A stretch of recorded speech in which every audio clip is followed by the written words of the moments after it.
Uma das coisas que a internet ama fazer nos últimos tempos é debater a maternidade da Virgínia, justamente porque ela publica a sua rotina 24 horas por dia e a relação dela com as filhas acaba aparecendo para milhões de seguidores. Tem todo tipo de julgamento sobre a Virgínia. As pessoas questionam: nossa, que mãe é essa? Tem até gente que fala que a Virgínia não nasceu para ser mãe. Mas convenhamos, todos esses julgamentos, eles são baseados na ideia que cada um acha que uma mãe deve ser. E nisso, opinião, um monte de gente tem, porque mãe todo mundo teve, né? Então tem uma ideia aí do que deveria ser uma mãe, qual deve ser o ideal a se fazer.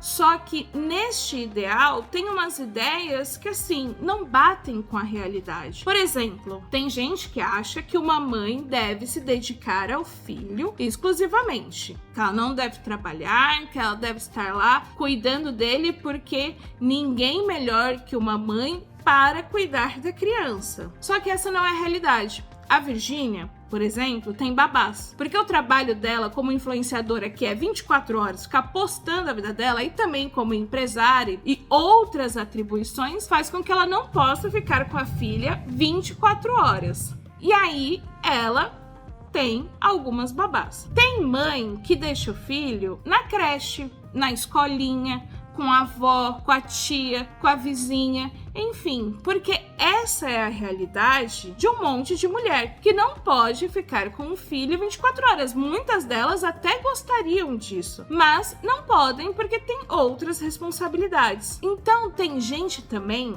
que acha que a mãe deve tratar os filhos da mesma maneira.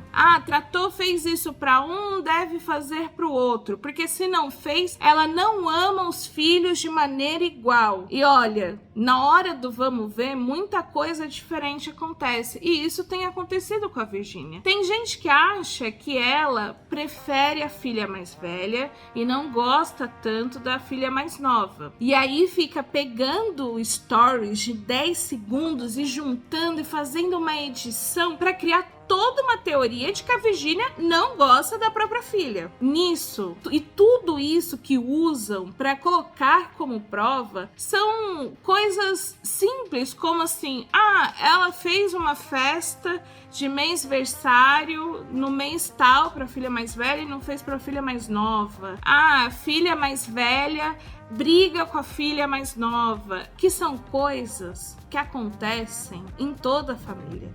E aí não existe uma fórmula exata de como lidar com essas situações, porque cada criança é uma criança, cada mãe é uma mãe. E quando a gente fica criando expectativas, criando requisitos para essas mães, a gente só intensifica o sentimento de que elas são incapazes. Assim como colocam que a Virgínia é incapaz de ser mãe, para mulheres comuns que não são influenciadoras, isso também pesa de outro modo. Porque ao invés de ser um comentário na internet, é algum familiar, alguma vizinha, alguém na escola, que faz com que essas mães sintam que são insuficientes, que por mais que elas se esforcem, nada tá bom, elas estão falhando como mães. Então, antes da gente julgar a Virgínia e ficar cobrando ela o jeito ideal de ser mãe, a gente deve olhar para as nossas expectativas e para o que nós estamos idealizando do que uma mãe deve ser, e ver na realidade como uma mãe consegue ser.